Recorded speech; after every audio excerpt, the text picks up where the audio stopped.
Assalamualaikum warahmatullahi wabarakatuh. Pada kesempatan ini, saya akan menyampaikan materi tentang konsep manajemen. Sebelum itu, perkenalkan, nama saya Uswatun Vidya Fatmawati, NIM A210170077. Selanjutnya, langsung saja pada ke materi. Yang pertama, pengertian dari manajemen. Manajemen adalah sebuah proses untuk mengatur sesuatu yang dilakukan oleh sekelompok orang atau organisasi untuk mencapai tujuan organisasi tersebut dengan cara bekerja sama memanfaatkan sumber daya yang dimiliki. Dalam manajemen memiliki bagian-bagian. Yang pertama yaitu jenjang manajemen. Jenjang manajemen meliputi 3 manajemen. Yang pertama, manajemen puncak. Manajemen puncak sering disebut juga dengan top manajemen, yaitu jenjang manajemen tertinggi.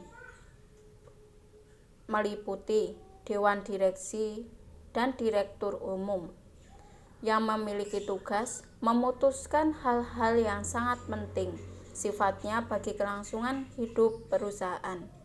Yang kedua, yaitu manajemen menengah atau middle management. Biasanya memimpin suatu divisi atau departemen, memiliki tugas mengembangkan rencana-rencana operasi dan menjalankan tugas-tugas yang ditetapkan oleh manajemen puncak. Manajemen menengah bertanggung jawab kepada manajemen puncak. Yang ketiga, manajemen pelaksana atau supervisory management. Manajemen pelaksana adalah manajemen yang bertugas menjalankan rencana-rencana yang dibuat oleh manajemen menengah. Selain itu, manajemen pelaksana juga mengawasi para pekerja dan bertanggung jawab kepada manajemen menengah. Selanjutnya yaitu unsur-unsur manajemen. Unsur-unsur manajemen meliputi yang pertama, manusia atau human.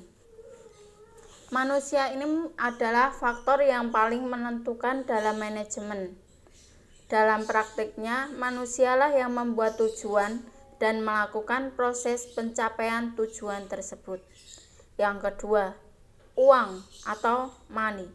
Uang merupakan unsur manajemen yang sangat berpengaruh karena hasil kegiatan dapat diukur dari jumlah yang beredar di suatu perusahaan. Yang ketiga yaitu bahan atau material. Bahan ini terdiri dari raw material, bahan setengah jadi, dan bahan jadi. Dan yang keempat, mesin atau mesin. Mesin sangat dibutuhkan manusia untuk melakukan pekerjaan yang sulit menjadi lebih mudah dan tentunya lebih cepat. Yang kelima yaitu metode atau methods. Metode di sini adalah proses pelaksanaan kerja yang dapat berjalan dengan efektif dan efisien bila dilakukan dengan metode yang tepat. Yang keenam atau yang terakhir yaitu pasar, market.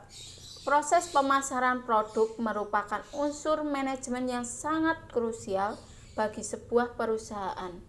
Jika tidak ada pemasaran, maka barang tidak akan laku dan tidak akan sampai di tangan konsumen. Selanjutnya yaitu fungsi manajemen dalam bisnis. Fungsi manajemen dalam bisnis dibagi menjadi 5: planning, organizing, staffing, directing, dan controlling. Yang pertama yaitu perencanaan atau planning. Perencanaan yang paling penting dalam sebuah manajemen bisnis. Seorang manajer yang mengelola manajemen dalam perusahaan atau bisnis akan merencanakan dan mengevaluasi setiap tindakan yang sudah dan yang belum ditindaklanjuti dalam bisnis. Yang kedua, pengorganisasian atau organizing. Fungsi manajemen dalam bisnis yang kedua ini adalah sebagai pengorganisasian dengan membagi kegiatan besar menjadi beberapa kegiatan kecil atau serangkaian kegiatan. Yang ketiga yaitu penempatan atau staffing. Mirip dengan organizing, namun penggunaannya lebih luas. Bila organizing lebih memperhatikan manajemen sumber daya manusia, maka staffing ini lebih memperhatikan sumber daya secara umum. Yang keempat yaitu pengarahan atau directing. Pengarahan ini berfungsi manajemen dalam bisnis. Yang terakhir adalah sebagai suatu tindakan yang mengupayakan agar setiap anggota bisnis atau kelompok mampu mencapai sasaran dan target sesuai prosedur manajerial yang sudah direncanakan. Dan yang terakhir yaitu pengawasan atau controlling. Dari serangkaian rencana dan tindakan yang sudah dijalankan, perlu adanya pengawasan atau controlling yang berfungsi melakukan evaluasi secara menyeluruh terhadap kinerja sumber daya perusahaan. Selanjutnya yaitu bidang-bidang manajemen. Yang pertama, manajemen produksi.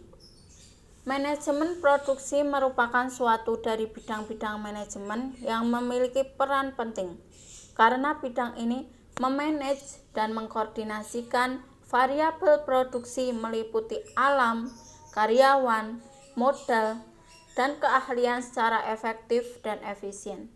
Berbagai aktivitas yang dilakukan pada manajemen produksi ini meliputi perencanaan sistem produksi, mulai dari rancangan produksi sampai rancangan pekerja.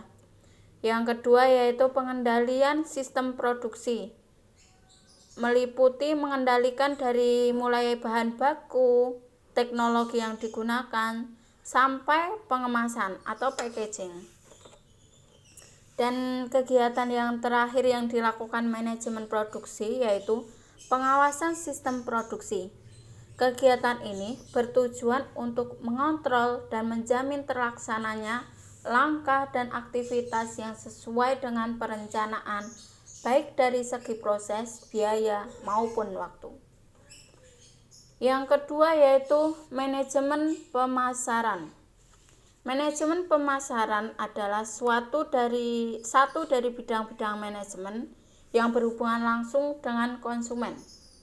Kegiatannya meliputi dari riset pasar, perencanaan pemasaran, analisis pasar, promosi, hingga pengelolaan usaha. Yang ketiga yaitu manajemen personalia.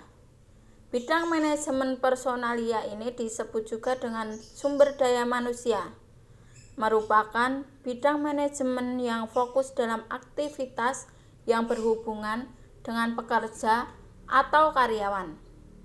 Lebih spesifik lagi, bertujuan untuk memperoleh karyawan yang berkualitas, meningkatkan kemampuan para karyawan, menciptakan hubungan kerja baik dengan karyawan secara vertikal maupun horizontal. Berbagai kegiatan yang dilakukan di manajemen personalia ini antaranya: 1.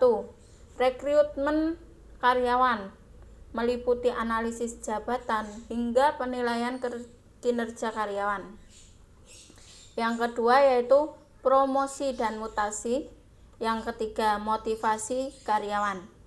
Dan yang terakhir yaitu manajemen administrasi atau akuntansi, yang berfokus pada pengelolaan layanan informasi pada bidang administrasi atau akuntansi untuk membantu manajemen dalam menentukan kebijakan personalia, meliputi administrasi kegiatan, inventaris peralatan kantor, dan pengarsipan data dan penyedia informasi.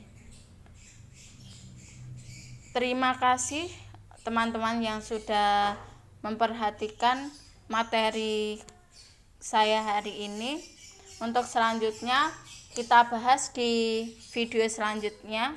Terima kasih. Wassalamualaikum warahmatullahi wabarakatuh.